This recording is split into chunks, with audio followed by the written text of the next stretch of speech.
What's up, good people? It is your girlfriend of Your Mental Health Matters. And listen, I'm here to talk to you today about the holiday to don't list. You heard right. The holiday to don't list. I know you got a to do list, but there's a to don't list as well. And we're going to talk about what that means. How does that apply in your life? Have you actually been guilty of committing one of the two don'ts, or have you experienced one of the two don'ts in the middle of having experienced grief and loss? Listen, I think this is really important because sometimes people do mean well. They really want to be encouraging, they really want to be helpful, but they just don't know what to say, when to say, how to show up, what to do when they get there. And I want to help the people. This is what this is about today. So we're going to help the people. All right, let's get into it. Number one, the first thing to don't is share information of the deceased passing prior to the immediate family or other family members sharing about that person's passing, either by word of mouth or on social media outlets. That is not the way that people want to find out that their loved one is no longer present, especially by somebody that they don't know. They have no connection to you at all. They don't know who you are, where you get the information from, or any of that. And it's inappropriate because the family has to have time to take in the information and then do what they need to do to start preparing to lay their loved one to rest. Number two, and this is a personal pet peeve of mine, people saying, I know what you're going through. Yeah, actually, I'm going to challenge you on that and say that you don't. Because the real is, even though we may have had a similar loss, such as a child losing a parent to another person who has lost a parent, if they say, I know what you're going through, that implies that you are the exact same person. That person had the same exact type of relationship with you, the loved one that you had with your loved one. And you are going to have the exact same experiences emotionally and all the other ways that you can be connected to that person. When in all actuality, we are not the same people. We are different people, in fact. And because we are different people, we're going to have different experiences when loved ones pass away, even if it was similar in that it was the same type of relative, like a mother, a brother, a parent, a grandparent. Whatever the relationship, the experience is going to be different by virtue of the fact that this was a different person. You are a different person. The person that you're talking to is not handling this the same way that you would have handled it necessarily. So to say that you know exactly what they're going through is actually false. It's actually insensitive, and it does not bring comfort to the people that you're speaking with. Number three is assume that it's okay to stop by the home of the bereaved family to offer your presence or your support in a tangible way, especially initially after the loss has occurred. And this is particularly, a lot of these are particularly connected to the loss of a person, but these things can be connected to other types of losses as well. But showing up just out of the blue, they may not even be receiving visitors. They may not be ready to receive visitors. They may not want visitors. I actually walked with one of my friends who lost someone recently, and they made the choice as a family to not receive visitors during their time of bereavement. It was overwhelming because of the loss. It was so great that it was too much for them to handle, trying to entertain people, trying to deal with people's questions and interactions while they were trying to process the passing of their loved one. And I told them straight up, I'm proud of you for setting that boundary for yourself. So please do not just show up. Number four, when you do show up, you just automatically assume you know, bring chicken and a box of Pepsi. That might not be what's needed. Did you ask if that's what they wanted? Yes, people are still hungry when they are going through grieving, but there are some people who initially are not hungry. They end up with a lot of food that they have to get rid of, or that they have to figure out what they're going to do with, or they don't want it at all. They don't have much of an appetite at all. They don't want that particular item of food to eat. I have a cousin right now who shared with me an experience of people bringing her food that she did not ask for, and she could not even eat the food, and she was hungry. She finally got to a place after experiencing a loss that she could eat something, and she's made a specific request, and that was not what she was offered. So it did not help her in that moment through a grieving process. Believe it or not, doing what people ask during their process of grieving is actually more helpful. Who knew? All right, number 5, go to the bereaved's home and be served. Well, what's wrong with that? They got food, right? Well, if you're going to their home, sure. If they have already made you aware of what to bring that, but don't go there and expect them to serve you. Instead, ask how you can serve them. Is there anything that I can do for you while I'm here? It may be something as simple as sweeping the floor, taking the trash out, washing the dishes, washing some laundry, running an errand for them that they don't necessarily have to run, doing a grocery store run for them, something tangible that can actually be helpful to them and serve them well in their moment of bereavement.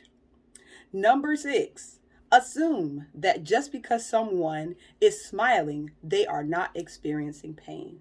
I just met a really sweet sister who shared with me her experience of losing her daughter. She said that she was just trying to get through the moment. She was in shock still, but she pulled it together to receive visitors at her home.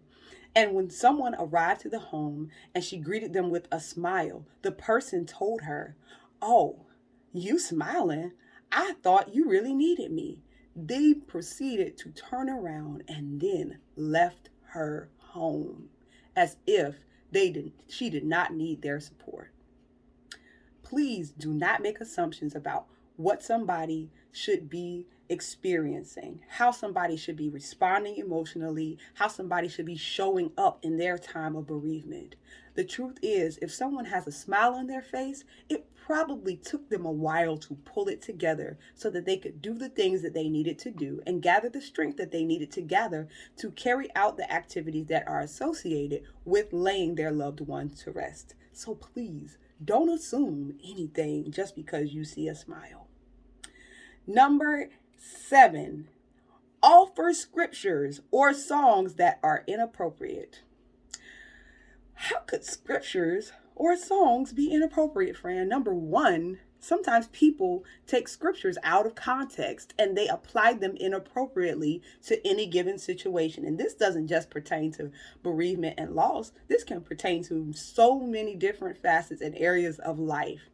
Some scriptures, when you read the context that they're written in, they're written to a specific group of people, or if you can read for the actual context clues, it will tell you what is happening in that scripture. So the verses above, directly above or below, will give you an indication as to if that scripture would be appropriate or helpful to share.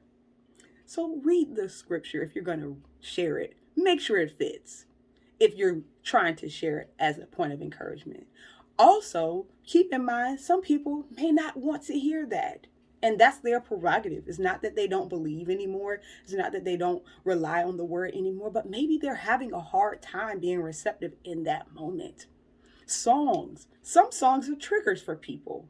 Some songs don't help. Some songs don't pertain to their situation. They may pertain to yours and what you experience, but this song may not be appropriate for that person. If in doubt, ask. Number 8.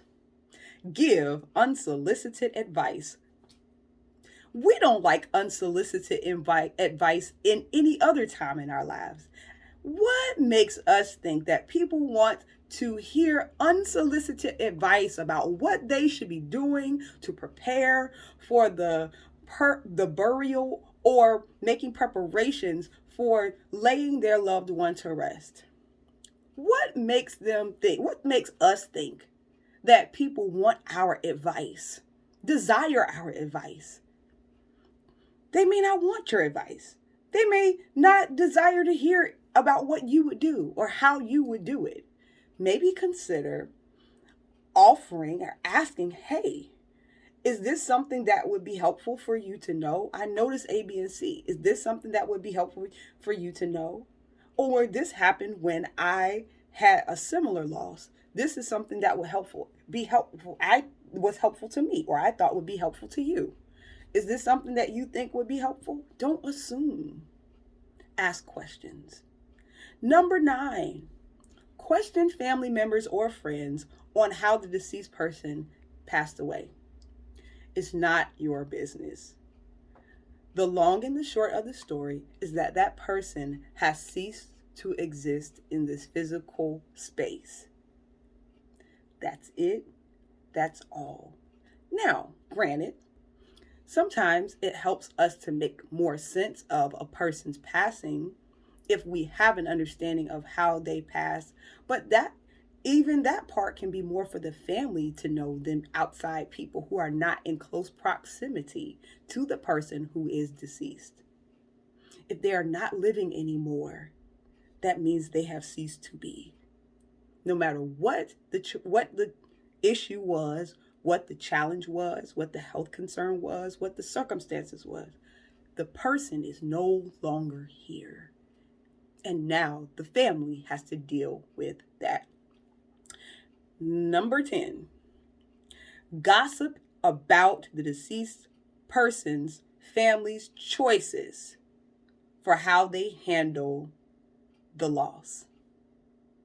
Talk about the people who are making certain choices about how they are going to handle their loss. Well, I wouldn't have done it that way, or I wouldn't have done so and so and so. Again, this is not yours to make a comment on. This is not yours to navigate for the rest of your life. They can choose how they decide to handle things. A young lady that I'm connected with on social media, her father recently passed away. She shared about how his final wishes were what she carried out for him, and it was not traditional based off of some people's religious beliefs or appropriations, how they would carry things out. And she shared how it was reflective of what her father would have wanted. And everyone that came enjoyed themselves. That's how you honor people. And sure, I'm pretty sure there are people that had questions about why did she do it that way? Maybe the people are following the wishes of the person who is deceased that they left prior to their demise. Number 11, make empty promises.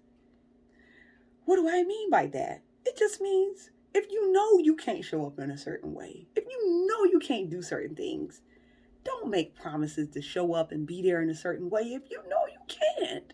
Just say, I'll be helpful how I can. Let them ask you if you can do certain things. If you can't, just say, you know what? I'm not able to do that. Ask them if they would be open to recommendations for someone else to do it.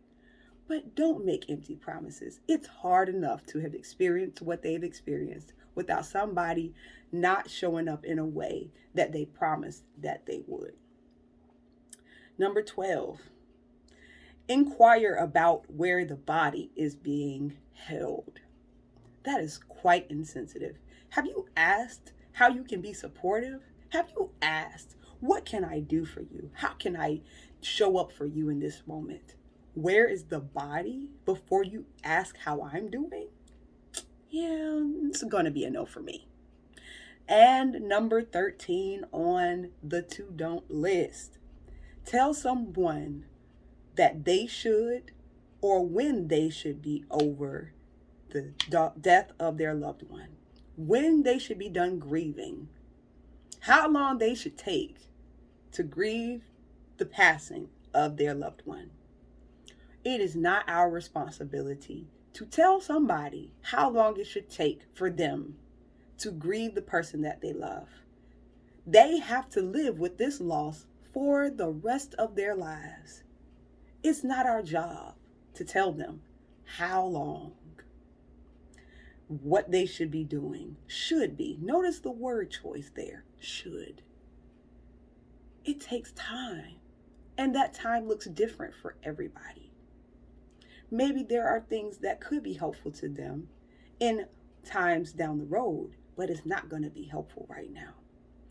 This is your official Holiday to Don't list by Your Mental Health Matters to help you navigate the holiday season and to help empower you as the person who may have experienced grief and to educate those who don't know what to say when somebody has passed away or if there's any other type of loss that may be experienced. The truth is, we don't always have the right words to say. We don't always know what to do. But ask questions. Don't make assumptions. Be intentional. Show up when you can. Show up how you can. Be present in meaningful ways. That's one of the best things that you can do to help somebody walk through a challenging time. Until the next time, be well and remember your mental health matters.